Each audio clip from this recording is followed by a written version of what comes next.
Oke, selamat datang. Di pembahasan kali ini, kita bakal bongkar rahasia di balik perubahan yang benar-benar nyata dan bertahan lama. Ini bukan cuma soal motivasi kosong, tapi tentang sains di baliknya. Kita akan fokus ke langkah-langkah praktis yang bisa langsung Anda coba hari ini juga. Pernah nggak sih ngerasa kayak gitu? Semalam semangat banget mau berubah. Besoknya balik lagi ke kebiasaan lama. Kalau pernah, tenang aja, Anda nggak sendirian kok. Ini perjuangan yang dialami hampir semua orang. Dan ini yang paling pentingnya, itu bukan salah kamu kok. Ini bukan karena kamu kurang niat atau kurang tekad. Ini semua tentang gimana sistem operasi otak kita bekerja. Paham cara kerjanya, itu kunci pertama buat bisa ngendaliinnya. Nah, sekarang kita masuk lebih dalam nih. Biar bisa berubah, kita harus kenalan dulu sama lawan kita. Dan ironisnya, musuh terbesar kita dalam hal perubahan justru organ yang paling kita andalkan, otak kita sendiri. Jadi, kenapa sih perubahan itu rasanya susah banget? Ada 3 alasan utamanya nih. Pertama, otak kita itu ya pada dasarnya malas. Dia dirancang buat hemat energi dan selalu nyari jalan pintas. Kedua, otak kita itu pecandu dopamin, hormon rasa seneng yang datangnya dari hadiah instan. Dan yang ketiga, ini yang sering kita remehin.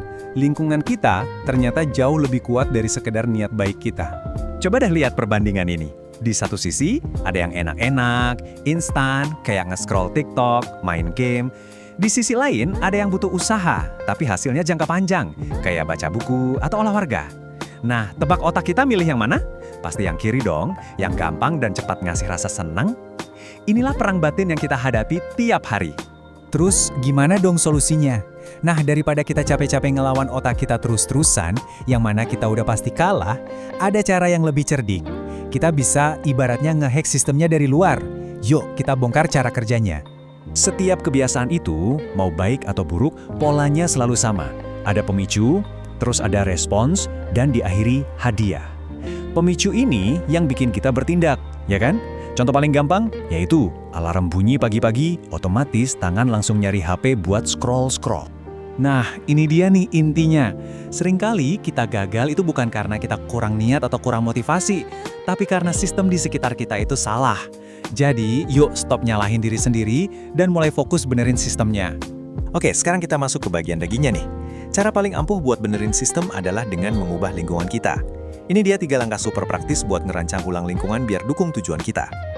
3 aturan ini simple banget, tapi dampaknya luar biasa.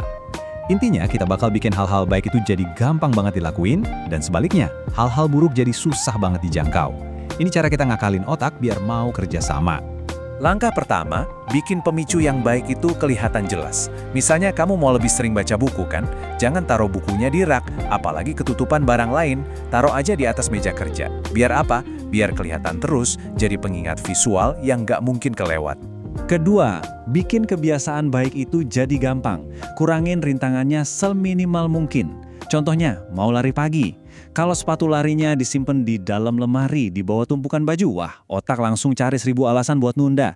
Coba deh taruh sepatunya persis di dekat pintu keluar. Tinggal pakai, langsung berangkat. Dan yang ketiga, buat kebiasaan buruk, kita lakuin kebalikannya. Bikin pemicunya nggak kelihatan dan susah dijangkau. Godaan terbesar di pagi hari itu apa? HP di sebelah bantal kan? Solusinya gampang, pindahin HP-nya ke seberang ruangan.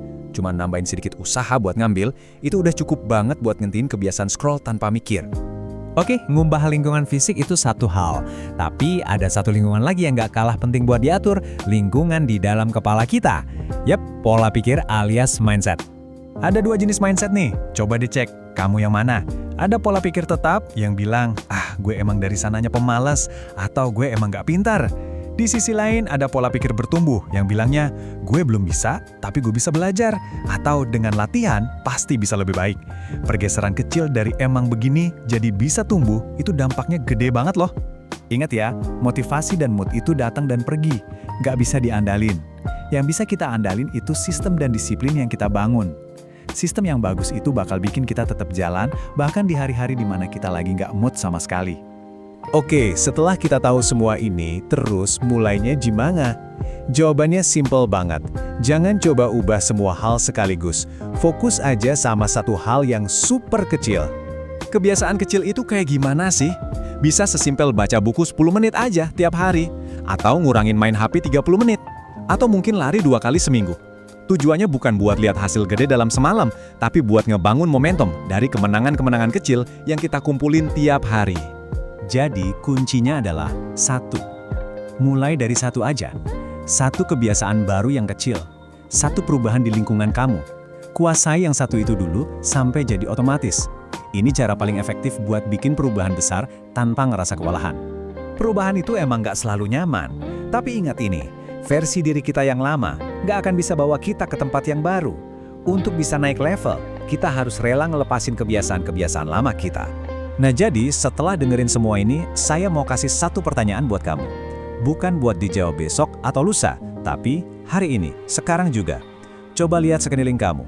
Apa satu hal paling kecil yang bisa kamu ubah dari lingkunganmu buat mulai perjalanan ini? Jawabannya ada di tanganmu sendiri.